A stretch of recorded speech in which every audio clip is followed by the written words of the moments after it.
So, game number 3. So, we do see the Gwen getting banned away, which obviously it did provide a massive problem in that first game for the side of G2. Armut was just very, very aggressive on it. A lot more than game 1, to be fair. So, really, really good kind of play around them to kind of sort out dives, which was really, really good to kind of see. Now, in terms of bans, I can't remember what they banned in the first game, to be honest, to kind of see what they kind of got rid of. But let's see how they want to play this kind of matchup.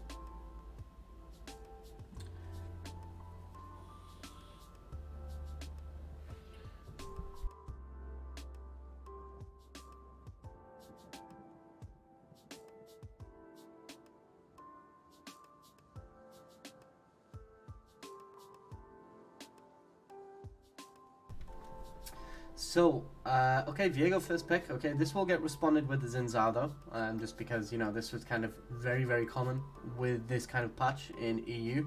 This is the thing as well, like, I feel like the EU games are a lot more interesting to see for me because this is kind of the meta that the entire region played on. This is kind of the meta that I used to draft in as well for the team I was working with at the time, which I think at this time I was with Vaser, so... But we get the Xin Zhao come out, Varus is banned away, but maybe we just see the Rise come out again, full humanoid. They like this kind of Rise Xin Zhao combo, or maybe we see the LeBlanc come out, just because this kind of 2v2, they do pick up the Ezreal. Now, obviously, I mean, this is just so that they, you know, they have this safe bot laner, and one of the big things with this is now the support in this draft is free to kind of just play the map, so they're going to just look to pick a support that can play the map, probably Leona again. If I'm G2, I'd probably just ban Leona away due to the fact that Kai'Sa really likes his champion, and it's very, very good. So we get the response, and Trist. Now, so this is the thing, I like the Trist into the Ezreal matchup. As the Ezreal, sorry. I actually like being the Ezreal in this matchup because I feel like your role is to be defensive and kind of poke out. And obviously if you can poke her out so that she can't all in because she doesn't have enough HP, then I think that's a really, really good kind of situation. Another thing that you can do as well is when Tristana kind of jumps in to put her bomb on you, as soon as the bomb comes on you, you just E away. You're going to take damage from that bomb, but you'll heal it back due to the fact that you have Bloodline anyway. So I really like this matchup for the side of Ezreal, and from experience in teams and that, I would personally say I think that Ezreal is slightly favoured, like 55-45 in that matchup. But again, other people do disagree with that. It's a very kind of close one. I think it's very much skill dependent, to be honest.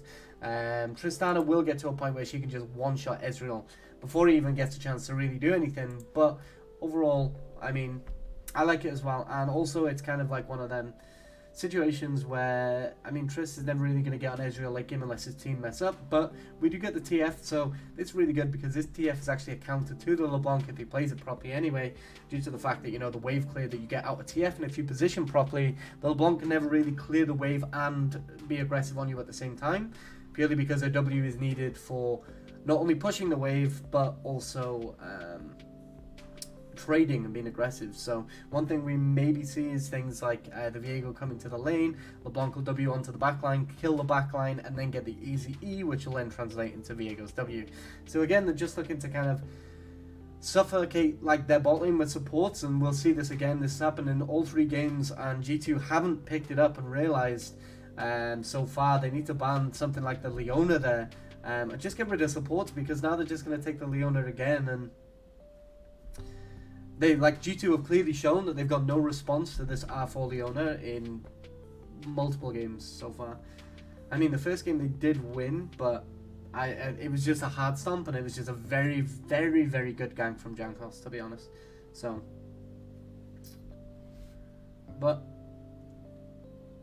we'll see what they go with. There's a pause. Is this a pause? I don't want to see this. So they actually go with the Rakan here.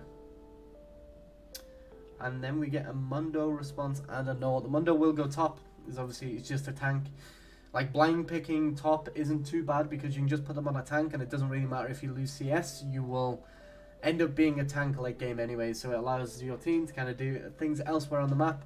They do have a Nautilus now as well, though, who is going to be very, very aggressive in the early game, especially at level 1. That's kind of one of the advantages to Nautilus. At level 1, you can go aggressive now. One of the reasons why I don't really like Nautilus too much, and why I somewhat favour... this is the thing. I feel like G2's drafts are very, very strong, but they just don't know how to play their team fights with them. And it's kind of like a big problem. I think that's one of the reasons why they keep losing these games, to be honest. But let's just jump into it. I mean, I really like kind of the draft from G2. I would have preferred a little bit more of a tanky kind of support. Alistair was available there.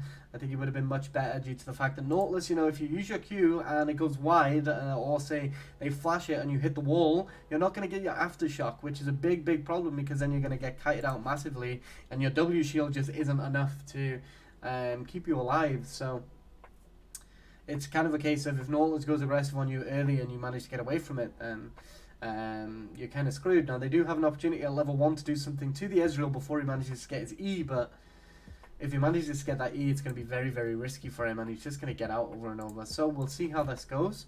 I mean, the way the last game kind of went, I think I probably favour Mad. I think they do win, actually. I think they do win this series. I'm not 100% sure, though. So we do kind of have this huge 2v2 in the mid lane, though, for both teams. Now, I think this 2v2 is favoured for Mad, though, because TF is a strong pick into the LeBlanc. Top lane, the Mundo is going to get aggressed quite a lot by the Na when he's in range form, but again, that's kind of the only thing that Na is there to do, is kind of be aggressive in the laning phase. Really nice Nautilus skin, though. I actually really like that skin. Like, the blue under the ankle looks so clean.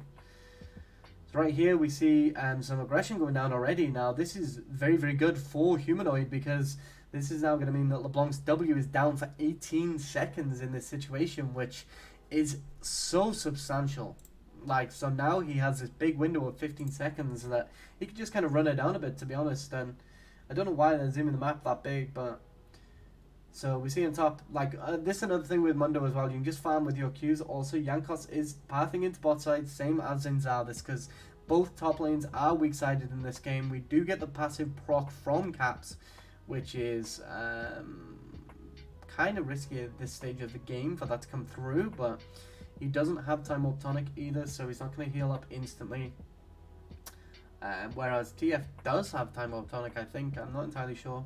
If they showed the runes, then I just completely missed them. So right now in the bot lane, this is kind of how this lane goes. Trist is always going to get the push prio. Even though Ezreal has, like I've discussed before, 2 auto attacks, one with his normal basic and one with his Q, since his Q is full on hit. We do see Kai'Sa jump in and try and kind of get aggression down.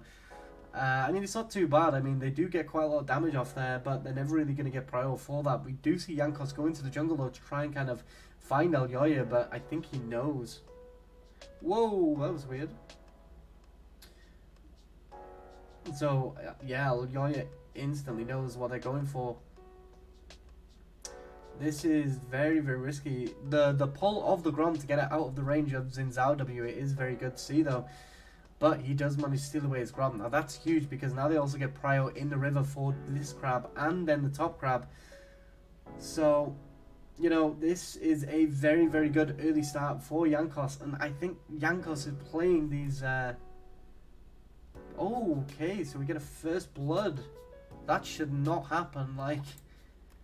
First blood on a counter matchup. I mean, it's kind of worrying, because I do think Caps is a very, very good mid, don't get me wrong, especially when he's on form, but I just don't think he's at the level of some of the mid laners that are playing at Worlds this year, like Showmaker and Chovy, and I mean, even Faker to some degree. Faker has a good game, to be fair, so, is this a sign of things to come for Humanoid? Who knows? We'll see if maybe this was just a bad kind of playoffs game. Obviously, we'll be following their games a little bit throughout the playoff stages to see kind of how it goes. Really nice trade on bot lane, though. Reckless used his W really, really short there. He used it for the buffer, but it was just too short, and they managed to crash this wave. Now, the reason why this is so big, Humanoid instantly moving into bot lane to try and force him away, though. And the reason why this is so big is because Humanoid rotating here guarantees that the Tristana is going to lose all of these minions. Now we do see a TP coming in from behind, but there's big HP advantages. But we don't get a TP out of Armor. He's just going to keep pushing this in due to the fact that Reckless can't really get into this fight anyway due to the fact that he's so low. So now we see the TP come out of him now that his wave is in a good position. I mean, it was... I mean, the thing is, I feel like if you TP that late, there's no point. It feels a bit wasteful. He'd already got everything into a good position, and okay, Wonder is just gonna... Oh, what is... Why would you stay? That's what I don't get. Why would you stay in that position? It makes no sense whatsoever. It's just grief. It's just very, very grief.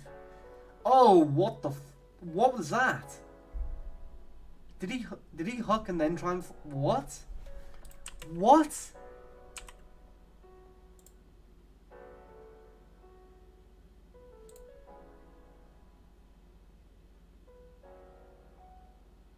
Yeah, that's it for the day, guys. I'm gonna wrap it up now. I'm joking.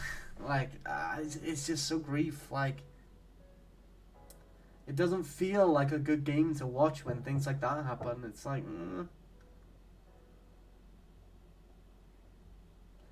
like you've got Caps like getting a kill in a counter matchup and all is good, but we get the replay here. You know, they do go on Kazi straight away. He didn't use his E to get out there.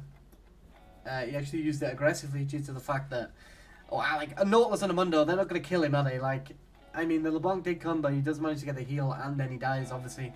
LeBlanc did so much damage there, but the Armor TP, I mean, I feel like he'd already pushed in nicely, and he was going to get a good reset off. Like, the TP is a little bit grief, but, I mean, that's kind of like one of the good times to TP. It shows that he's prioritizing his lane still, even though he's using his teleport for elsewhere on the map, but it's just completely grief. It's just terrible to see. Like, why would you... I don't know, man.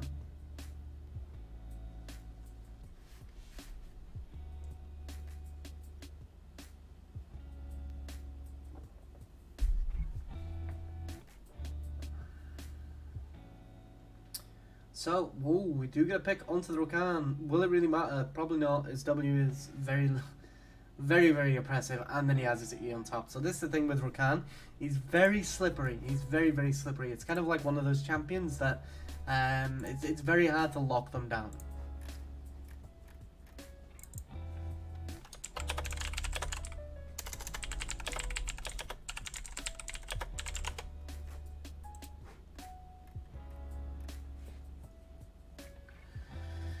So, Elyoya jumps on Yankos. We do get a TF come in, uses his ultimate, and now he dies. Now, one of the reasons why this is important is because now there is no smite for this dragon. It means they get it. So, they did invest quite a lot of resources into that, but this kind of gets rid of the chance to steal altogether. Now, one of the reasons why this is also pretty important is because now they get kind of like pressure in this top side. Now, what I'd like to see here is Elyoya go with TF and also the Gnar. I want to see Gnar. I guess they do have a lot of gold. Actually, no, they don't. 750 for the side of TF. I mean, that's a fair amount, but Zen doesn't have that much. I kind of would have, I would have liked to see them go and invade in this top side. Armor is doing this. So, and this is the thing, like, so this is a questionable thing about Elyoya. Now is in a position where the wave was pushing in top lane, right? And he has this kind of pressure over the top lane now. He's not tracking any kind of CS whatsoever, and I mean, like, they'd already been at the dragon, they killed him away. So what they needed to do now is go and punish him more for that, but now he's allowed to just farm all of his top side, even though Armor is about to go into Mega. So this is a huge mistake from Elyoya, and he's playing really, really passive here. I mean, the LeBlanc can potentially move, but the Mundo can't, so you end up in a 2v2 either way, and I think they win this 2v2 at this stage of the game.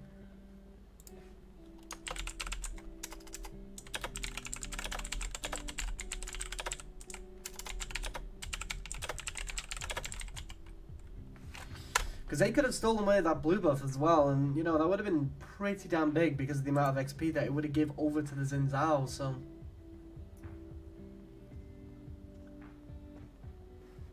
It's just rough. It's just weird. It's just weird to see.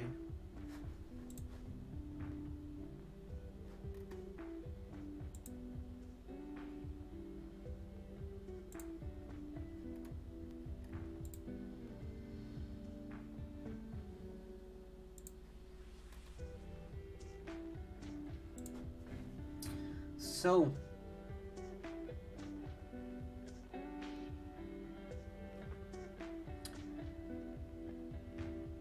I mean, overall, so far, not too bad.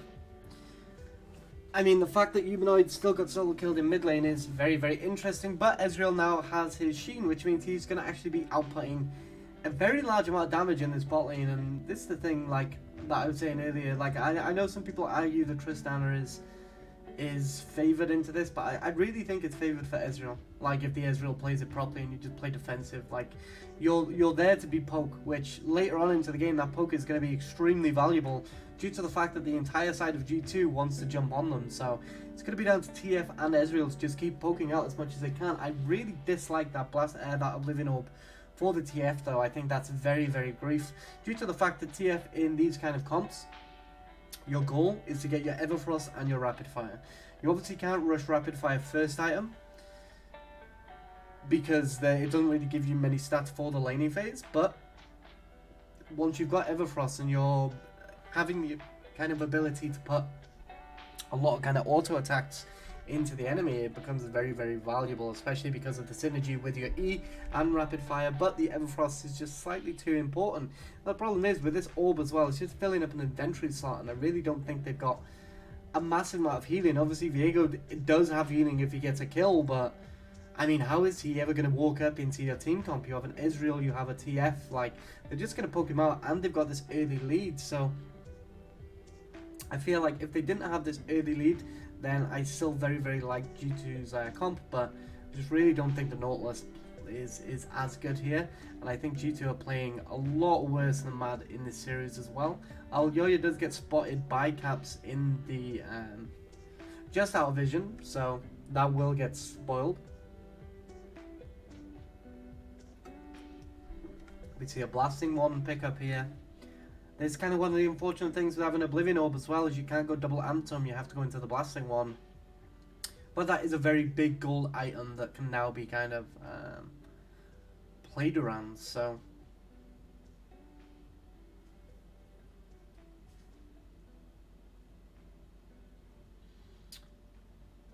the Rakan does get hooked by the Nautilus, but it just isn't going to be enough. We do see Trist is getting quite a lot of attention on these plates in bot lane right now. Caps is coming in to get kill on Kazi. Really nice E.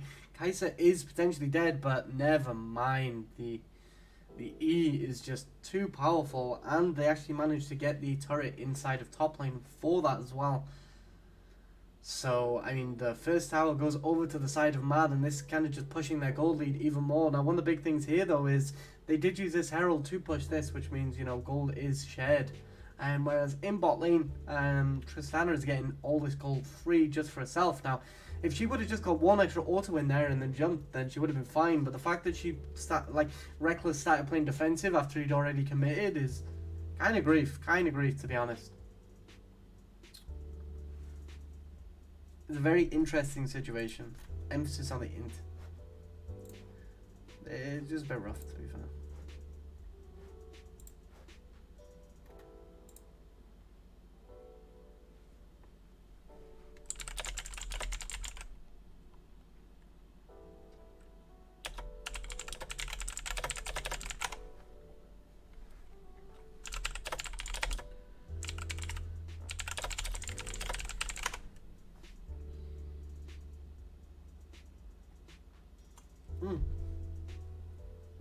Gotta spill water all over myself again. It wouldn't be a stream if I didn't drench myself. Right, so I mean, the Ezreal has died twice, but I don't think it really matters. So Rakan does kind of get popped by the Nautilus, but again, like, he could just W out, he can use his E. The only thing is, then it means that he can't engage for like 10 seconds, but it really isn't that big. Like, you just have to kind of use it to get out and then take another kind of engage opportunity. The other thing you can do as well is obviously you can E to somebody and then W in as well. So this is one of the other things that you can do.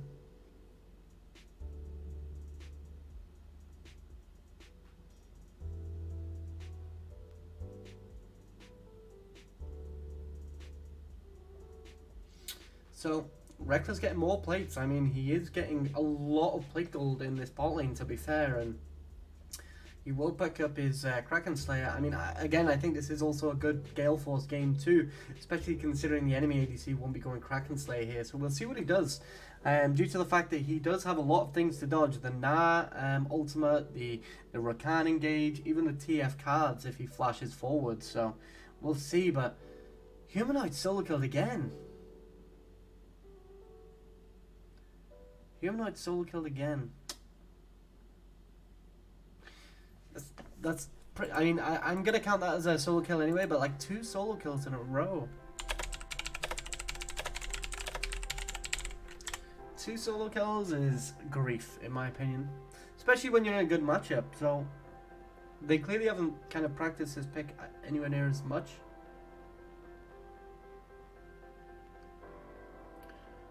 Elyoya gets instantly popped though by Caps. Good that that goes over to him as well. He does have his soul shields this game. We see those there's 6 stacks on that Daxiel right now. Will he go for a Medjais? We'll see. I hope so, considering this is a very, very good start for him, and he's ridiculously ahead. He's like 40 CS up on mid lane, which is extremely worrying considering this is one of the EU representatives that is at Worlds. The flashes get traded here. You know, Wonder is trying to do everything he can, but Alma has his Divine Sunderer and he's just very, very strong right now. I mean, the Mundo has rushed Anathema's Chains. This is fairly good. He's rushing it so that, you know, he can use it later on into the game, and, you know, the, okay, Caps is huge. That was so clean though.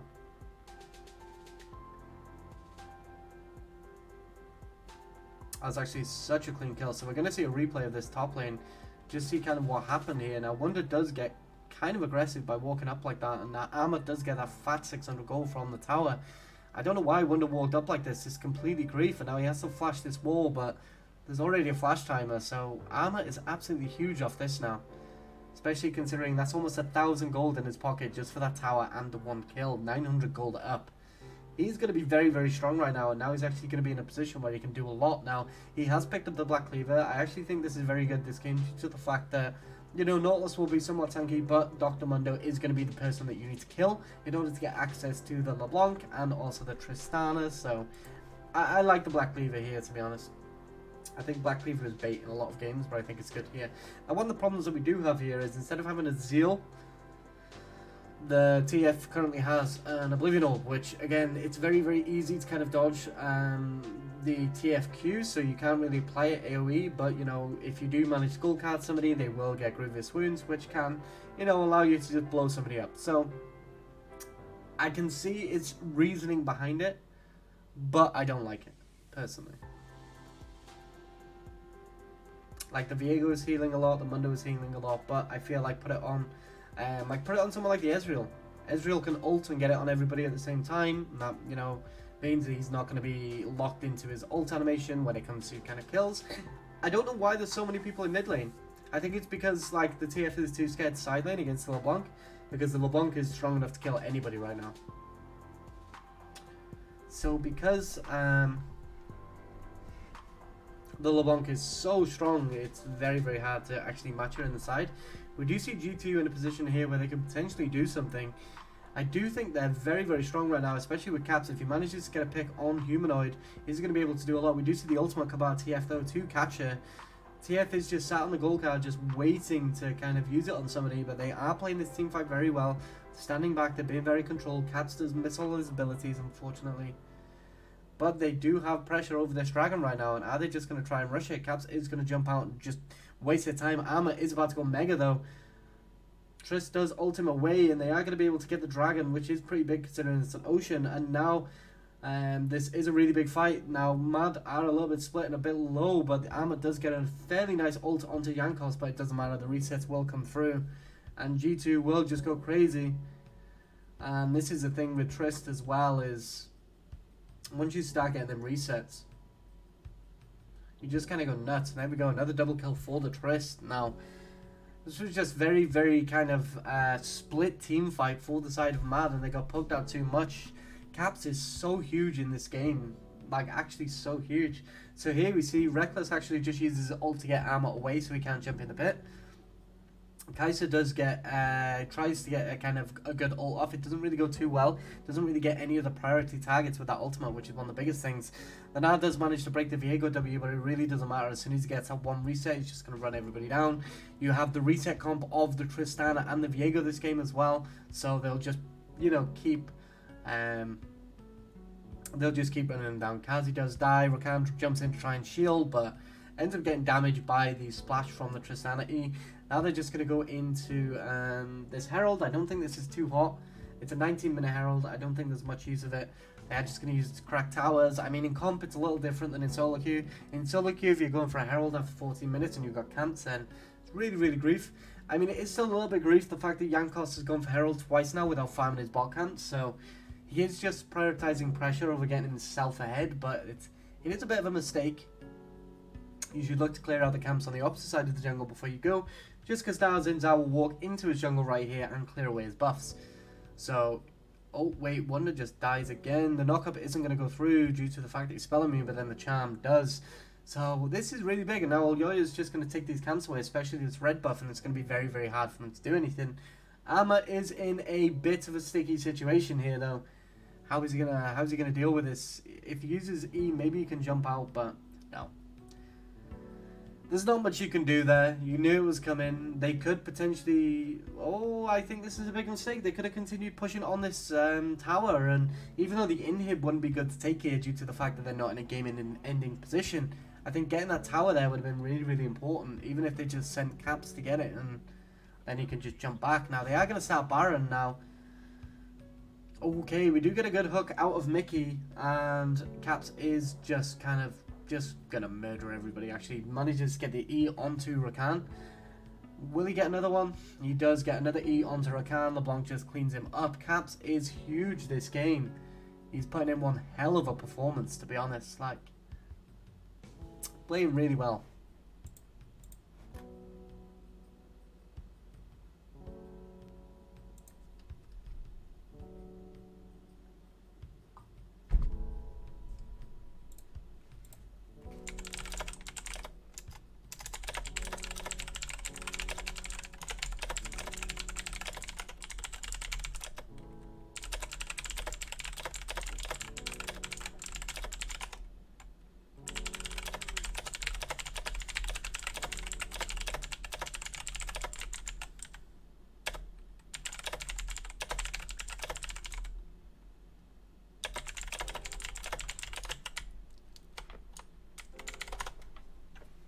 So this was this kind of team fight again. The Nautilus did manage to get a really nice hook due to the fact that they thought they were on Baron and kind of walked up a bit too far. Now they do get really, really heavily punished by it, and you know, Caps does manage to get Kaiser as well. So, like, it's just, I don't know. I feel like Wonder is just getting dragged through this game, kicking and screaming. To be honest, like, I feel like in this series they were just like, what can we put Jankos on and not. Why do I keep calling Jankos? What can we put Wonder on that? Well, oh my god, no! Like, he's got the Morellos before the rapid fire cannon. Like, what am I watching? Like, he's finished Morellos here. Like, I'm sorry. Like, I mean, they do have healing out of...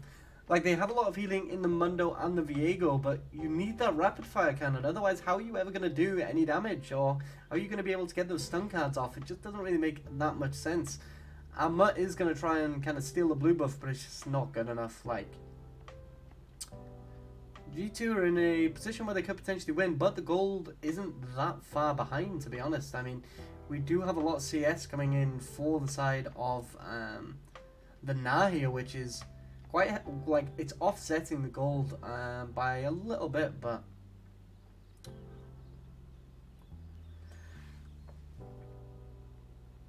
I would like to see the gold overall. We do get the Muramana out of the Ezreal right now, so after this he will be going into the Frozen Heart, just because that will stop kind of a lot of the pressure that the Triss can have. But we do see the Medjais coming out of Caps. You love to see it. You love to see the Medjais come through, due to the fact that now he can get a lot of stacks on this, especially considering he's so strong, and it gives a mythic bonus. So he was getting 10 total magic penetration from that Medjais and the Void Staff.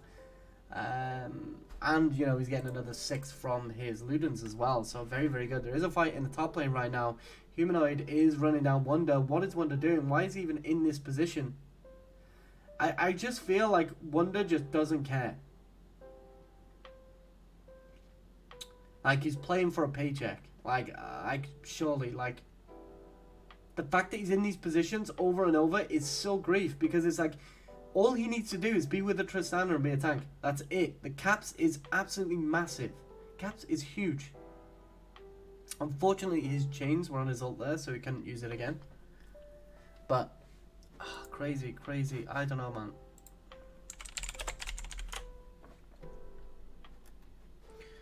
So yeah, like I was saying earlier, obviously we have the Void Staff reducing 40% straight up, so that's initially off. So let's say they have, well, let's wait till we see one of them right now, and we can work out how much damage.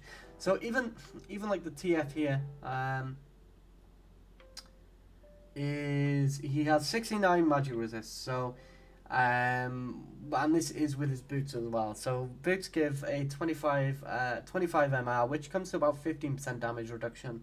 But let's wait until we see Ezreal's stats, and then we'll kind of break it down and show you guys why it does so much.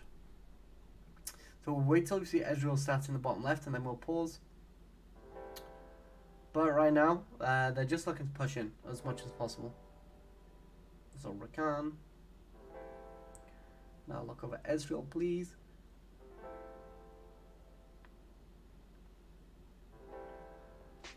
Okay, Mundo's only got 77 magic resist right now as well, to be oh wait, no, Mundo's on Caps' team. Sorry, I'm losing my mind. You don't really need much magic resist for the side of Mundo here, due to the fact that the majority AD damage and humanoids kind of griefing a little bit. So here we do see, so this is the thing, right? This is what I was previously saying. Like, if the Trist ever jumps in, like, obviously if the Ezreal mispositions, then he will lose it. But if the Trist jumps in, she just drops bomb and then he just ease away. And now what do you do? Like, he does have to use his flash there to get away, but now, like, Tristana's main damage ability is down. So it's like, oh, great. Like, she doesn't get that reset anymore, which means she doesn't get a jump now. And because she's used this and she doesn't have the ability to fight here, they're just going to run them down. And this is just a hard-winning fight for the side of Mad, because they tried to... okay, Humanoid, nice. He needs to auto this wave. Okay. I mean, should have just put some autos. I don't know if he has any healing whatsoever, but... So, this is kind of like the thing with this kind of situation, is as soon as the Tristana jumps in and kind of lands that bomb, like, it's just kind of... The Ezreal just jumps away, and... I don't know. That's why I just really like being the Ezreal in that matchup. So they do actually manage to catch Caps, and they're going to jump on him. It's very important if they kill him here. It's his Magi stacks, but he does use his flash to get away, and then he manages to get the River Jelly as well. So, I mean, here we can see it again. So the Trish jumps in, Ezreal instantly ease away, has to use his flash to get away from the LeBlanc, but that's obviously to be expected, otherwise I think he would have actually killed there. TF manages to get a gold card onto the Triss, and then a really nice Everfrost to allow Kai'Sa to get a very, very easy W, and now they're just going to run them down. Aloya is just going to use his ult so that he can tank as much as possible, and Armor is just going crazy on the Nas since he's Mega. So Jankos does manage to kill off Humanoid, especially considering I think he had red buff there, or it might have been red smite, but yeah, either way, very, very nice to see. Now, if, say, for example, we take Tristana's, we're not going to use it, but she's got 35 magic resistance right now, which is her base, which is entirely negated right now by the items that Caps is on. Obviously, doesn't really work as well. We are waiting to see Ezreal come up in the little stats section so that we can break it down and show exactly why LeBlanc is just one-shotting him over and over and over and over. So they do manage to steal the blue away from the side of Mad as well. It's nice to see they're actually pushing and getting aggression inside the jungle and trying to kind of strangle them out as much as possible, because it's like you don't want to let them have resources for no real reason, you know.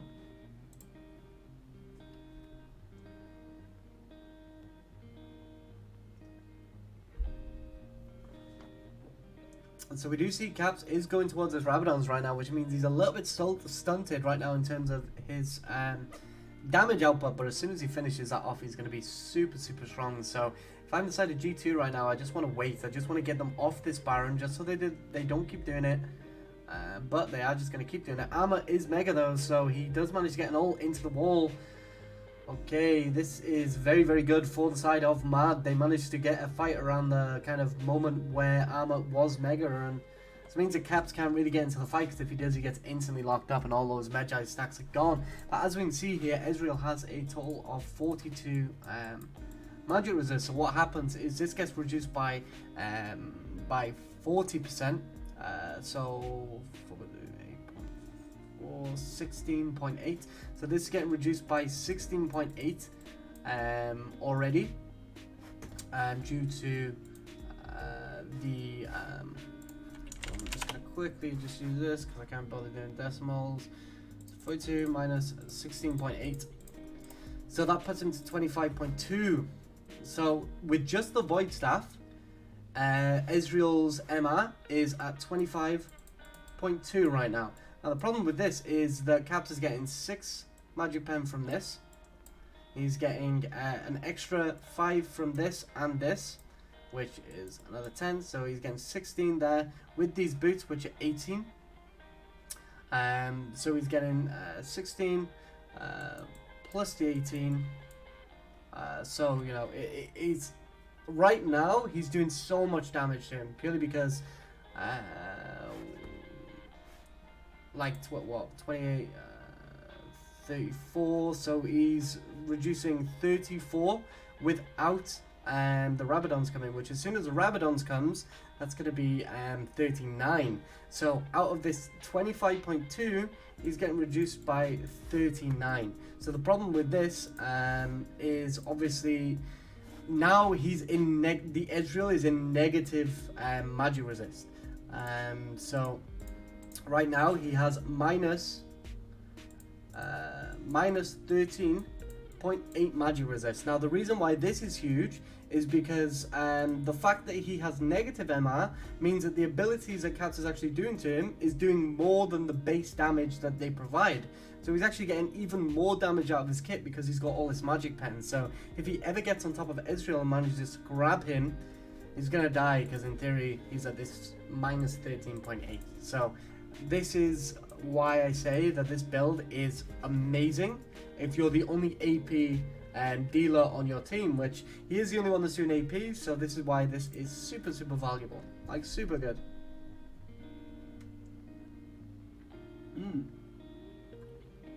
So Caps manages to get caught from a really, really nice flash stun card from the TF, and now they're just going to be able to potentially just push this Baron down. They do have the advantage now due to the fact that Caps is the main carry in this comp, and now they can just finish off the Baron due to the fact that the Viego is dead. So that's very great from Caps because he loses all of his Magi stacks there also. So this is very, very great from the side of Caps. I just can't believe that he kind of entered the hard, and G2 does manage to get the dragon, so that's something, especially considering this is the third ocean. But hopefully Mad will close this game up before they even get the opportunity. So here we can see Wonder comes in, and you know, he does start getting very, very heavily aggressed by the Nara. He's not doing a massive amount of damage, but either way. And now we see Nara does go mega and manages to get an ult into the wall on 3 people, and like they just have to play around now, like coming into mini and then playing again, but then they just keep doing the Baron. So really nice kind of objective play by Mad, because they're kind of forcing them into a bad situation no matter what they do here. And then obviously you see Caps come in, we get a gold card from Humanoid, flash gold card with the rapid fire cannon. Look how large that is, and everybody jumps on him instantly. So that was some very good target prioritization. And now obviously since Caps is dead and he's the main damage dealer for G2, that, you know, they have to kind of back out of the play. Trist is outputting a lot of damage. Oh, excuse me.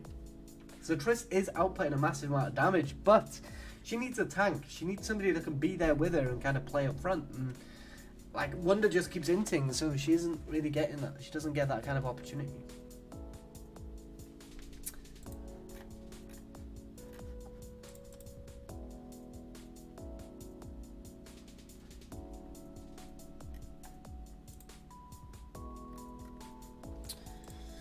So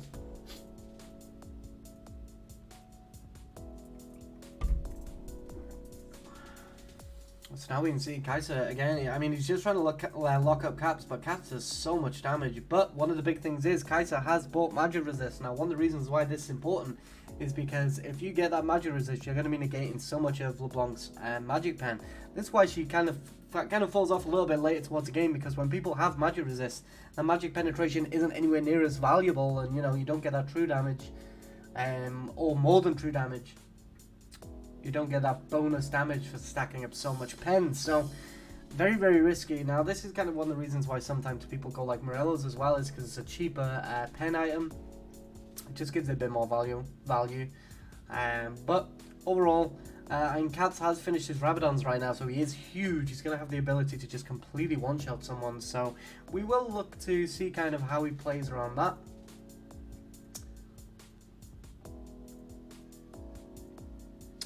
So we do have a lot of tanky stats for the Mundo though as well. Like, he's very, very big right now. Viego is on his second item. He is building towards his third now.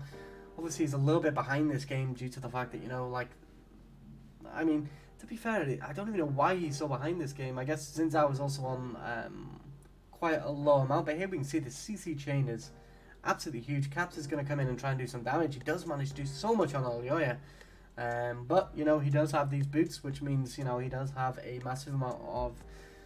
He reduces a lot of the magic pen as well with those boots as well, because those boots are like 25 magic resist too, which is quite substantial.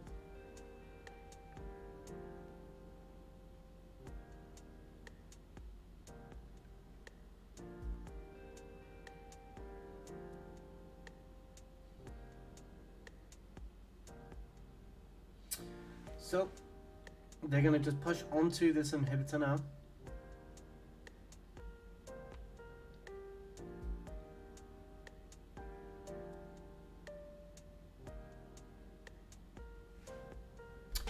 Caps, his W doesn't go through. It's a little bit too close to that wall. Mad are just going to run away. They don't really have any reason to fight right now. There's no objective to fight over, and they are looking pretty dominant in these kind of team fights too. So, they're just going to look to get this reset off, and then they're just going to look to play the map again. They're going to reset, spend their gold, come and look to fight for this dragon. They are in a very, very big lead. Oh, Ezreal's build though. Oh no, more of my Mortius. Oh, I really hate that item. I just really don't think it's good. I think even if you just want to set in a Hex Drinker, it's much more value. I really just have this. I just really dislike that item, especially when things like Wit's End exist. I know obviously Ezreal doesn't auto as much, but in team fights he will be in a position where he can auto attack. But here Caps does get blown up massively. A good pick by Humanoid. We can see this TF coming into play now and manages to get a really, really long gold card there and manages to CC Jankos up. He does jump in, but he does get instantly exhausted by Kaiser. Really nice play there, Teaser Exhaust, to stop him from killing the Ezreal. Now TF is TPing into top lane. We have Armor TPing onto this as well. He is going to get that movement speed from the TP in, which means he can continue pushing down a little bit, and it stops them clearing this wave as well as they're coming through, due to that minion being invincible, basically. Now we can see they are just going for a kind of all-in. Kaiser just kind of jumps in and dies. He has no exhaust, so we can't really do that much there. We do get the Everfrost down onto the Nautilus, but they are just going to look to end the game out here. Nautilus does manage to get a really good hook onto Armor, but his Armor is a tank now. He does manage to get a really good ult. It does get reduced by the fact that Mundo's passive exists, but Ezreal manages to get out. They get the double turret. They did try and push for the end, so now it's actually a really kind of risky position, because now, as we can see, Caps is going to TP in here and potentially look to just kill Kazi. Oh, the Hex Drinker, it just doesn't do anything. Like, it's just feel like that's a waste of an item, especially when there's a Tristana and a Viego. Just go Frozen Heart. Like, just get Hex Drinker and then go Frozen Heart. I think, like, you're already doing plenty of damage as an Ezreal at this stage of the game. But they are going to be able to rush the Baron now. They did also get the Ocean Soul, which is a very, very big thing now. Now, TF does have Morello's, and we do have an Executioner's out the top.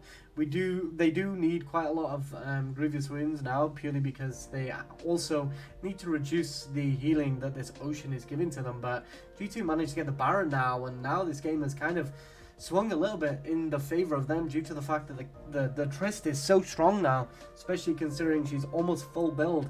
And she can actually do a lot in these team fights now. The Medjay is still there, 4 caps. It's not going to sell it. That'd be a massive waste of gold. He can still get... If he gets 4 stacks in a team fight, that's going to put him to 8. And Medjay is gold effective at 9 stacks anyway. So there's really no reason to get rid of it, especially considering it's giving you that magic penetration. He has swapped his boots now to Mercs due to the fact that they're already building magic resist now, so it works. It's fine to get rid of those swords because Ben isn't as valuable. Triss does get caught though in that game. Like the fact that she gets caught here is unreal. Like actually unreal. I just don't get it. I just don't get why she'd get caught, because now this is the game. Now this is the game. She just needed to be pushing out Baron waves, because now the game is over because she's dead. No, Caps really can't do enough. They are just going to try and fight 4v5. They managed to kill Kaiser off, but they're just going to focus on the Nexus. That's so sad. That's so sad. Reckless completely threw this game at the end there. Completely threw this game. But anyway, let's go on to game number 4. This was slightly longer, to be fair. Let's go on to game number 4.